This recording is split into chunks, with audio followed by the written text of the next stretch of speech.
MEN-AfriVac, c'est le nouveau vaccin introduit depuis le 27 décembre 2021 sur le calendrier vaccinal au Togo. Ce vaccin est administré gratuitement aux enfants de 15 à 24 mois afin de renforcer leur immunité contre la méningite à méningocoque A.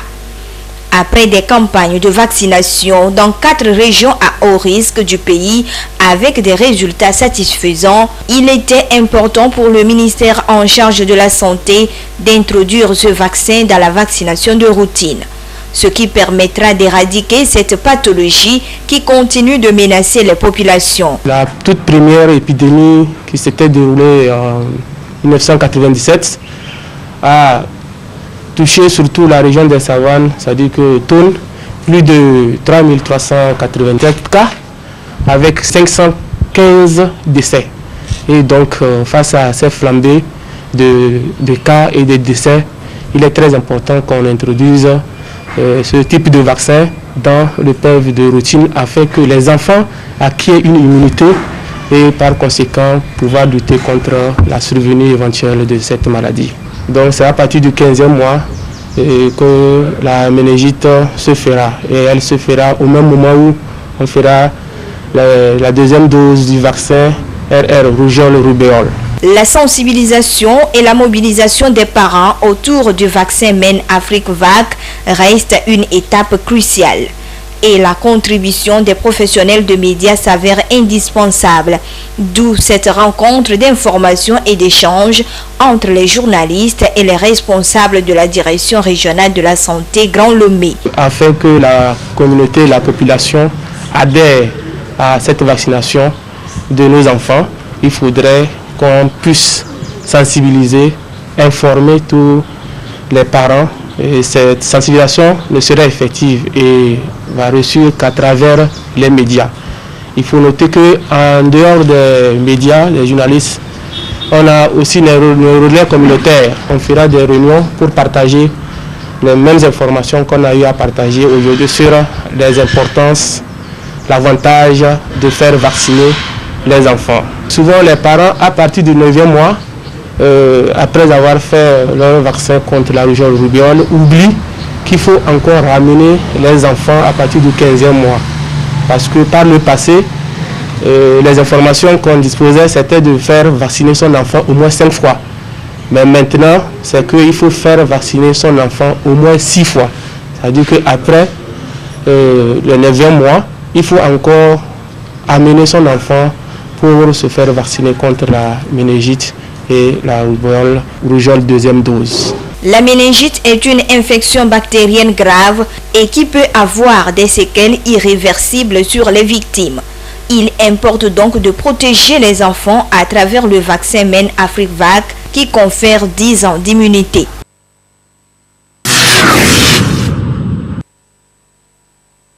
Ils sont des candidats volontaires à la vaccination. Tôt ce matin, ils se sont pour la plupart dirigés vers ce centre de vaccination pour recevoir leur 3e dose de vaccin. Près de 3 semaines déjà que la campagne d'administration de cette dose de rappel a été lancée, mais dans les vaccinodromes, pas d'affluence habituelle. Ici au CMS Kakaveli, les responsables du site nous dressent le bilan quotidien depuis le démarrage de cette phase de vaccination. Depuis que le gouvernement a annoncé la prise de la 3e dose, depuis la semaine passée, on a débuté, mais l'affluence dont nous espérons avoir par rapport à l'année passée, à propos de la première et la seconde dose, n'était pas ça. Jusqu'alors, je peux dire qu'il y a une réticence de la population, mais force est de constater que ceux qui viennent actuellement pour faire la 3e dose, c'est des personnes âgées. C'est les gens qui ont plus de 50 ans et plus. En moyenne, on voit 80, voire 90 par jour pour la 3e dose. L'administration de cette 3e dose de vaccin s'inscrit dans un contexte bien précis. Pour les responsables sanitaires, elle est d'autant plus importante que les 2 premières. Cette dose de rappel n'est qu'un plus. Ça vient encore renforcer l'immunité, surtout que nous sommes dans une période où il y a encore plus de cas de jour en jour. Donc cette troisième dose renforce l'immunité. C'est le rôle même de ça. C'est l'occasion aussi de rappeler à la population que la vaccination évite la forme grave et la complication de la maladie. Ce qui fait que, malgré qu'ils ont fait la vaccination, mais ils sont testés positifs, ils sont des porteurs sains. Ils ne manifestent pas les signes vraiment en tant que tels. C'est là même le gain de la vaccination. Je lance vraiment un appel à tout à chacun de nous, surtout ceux qui ont déjà reçu la deuxième dose. Il fut de cela 6 mois qu'ils devaient prendre la troisième dose, de venir faire leur vaccin.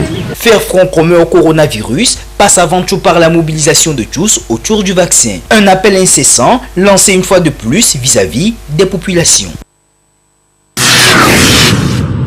Si on me donne rendez-vous, je viens à cause de la santé de moi-même et de l'enfant.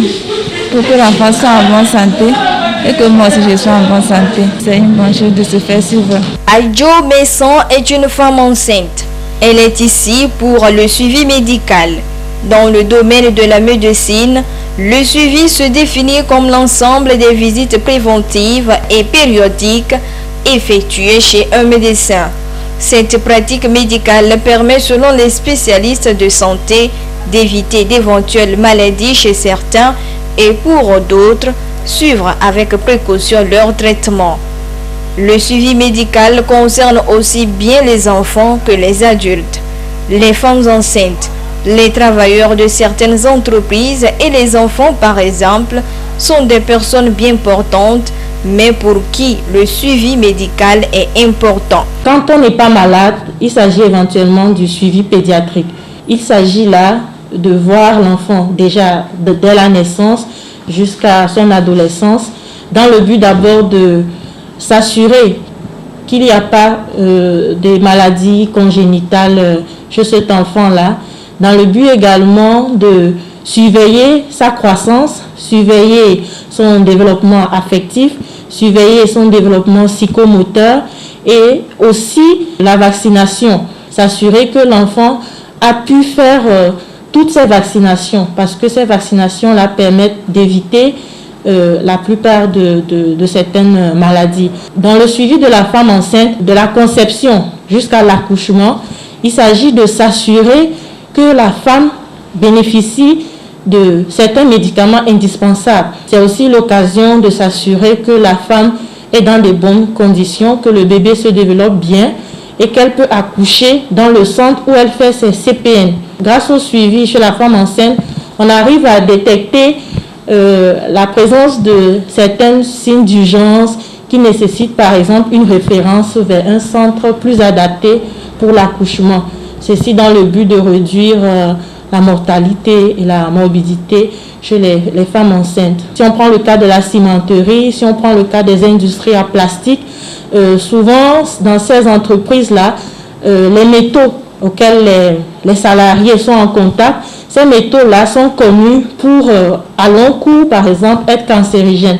Donc le but de suivi dans ces cas, c'est de s'assurer que le salarié n'ait pas eu à développer ces maladies-là et s'il arrivait un cas, qu'il soit vraiment indemnisé par la société. Le suivi des malades concerne quant à lui les personnes atteintes d'une affection aiguë ou chronique. Après l'utilisation des médicaments, le médecin donne un rendez-vous au malade. Ça aussi, c'est le suivi dans une maladie aiguë. Donc ce rendez-vous, ça permet de s'assurer que le malade, après avoir pris les produits, est véritablement guéri, qu'il n'ait pas eu à développer d'autres signes ou d'autres symptômes en rapport avec les médicaments qui ont été prescrits. Les maladies chroniques, ce sont les affections qui durent dans l'organisme au-delà de 6 mois. Et selon l'affection, la périodicité du suivi est établie. Donc si on prend le cas de l'adulte, on a les maladies chroniques telles que l'hypertension artérielle, telles que le diabète, telles que les affections rhumatismales.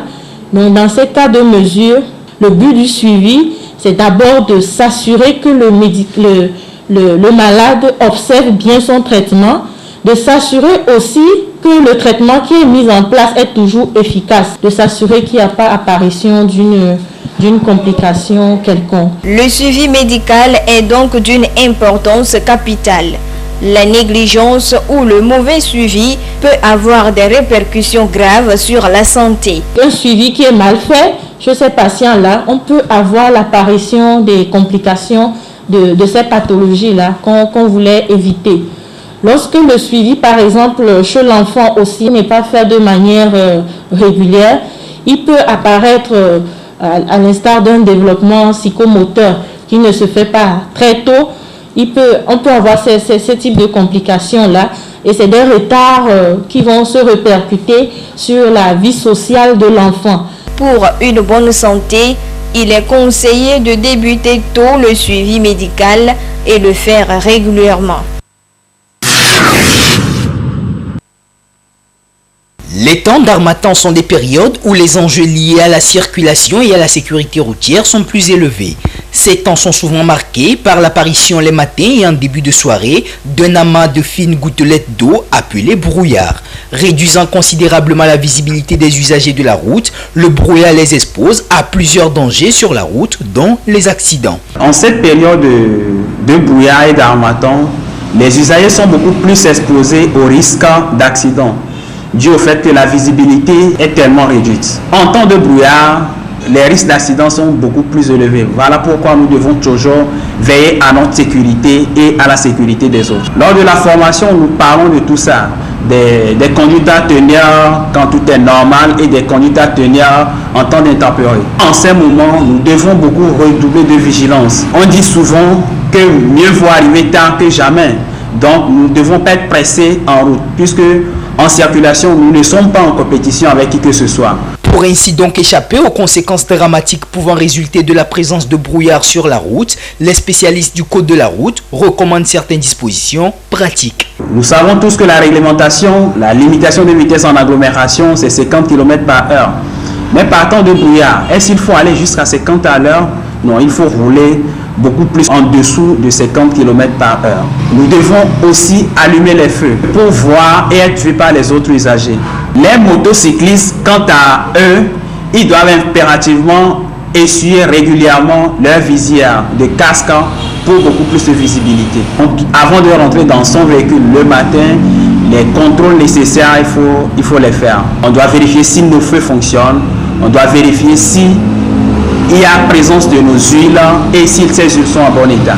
Pour les conducteurs d'engins à deux roues, comme nous savons tous que partant de brouillard, la visibilité est réduite, nous devons préférer porter des gilets de sécurité pour que les gens puissent vite remarquer notre présence. Puisque ces gilets sont équipés de catapultes qui vont permettre aux autres usagers de nous voir. La sécurité routière de nos jours constitue un défi pour les autorités au regard des décès causés par les routes. Ainsi, faire preuve de prudence pendant la circulation et surtout en ces périodes de brouillard pourra éviter d'aggraver la situation.